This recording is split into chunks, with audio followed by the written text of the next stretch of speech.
జయశంకర్ భూపాలపల్లి జిల్లా ప్రసిద్ధ పుణ్యక్షేత్రం కాళేశ్వరంలో 2025 మేలో జరగనున్న సరస్వతి పుష్కరాలను ఘనంగా నిర్వహిస్తామని ఐటీ శాఖ మంత్రి శ్రీధర్బాబు పేర్కొన్నారు. మహదేవ్పూర్లో 37 లక్షల రూపాయలతో కాళేశ్వరం దేవస్థాన స్వాగత గేటు నిర్మాణానికి భూమి పూజ చేశారు.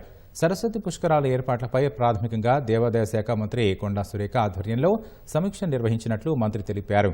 భక్తులకు ఎలాంటి అసౌకర్యాలు కలగకుండా మెరుగైన వసతులు సదుపాయాల కల్పనకు రూపకల్పన చేసినట్లు వెల్లడించారు. సరస్వతి పుష్కరాలు మొదలయ్యే నాటికి పూర్తి స్థాయిలో ఈ ఆర్చ్ గేట్ కూడా నిర్మాణం చేయడం జరుగుతుంది.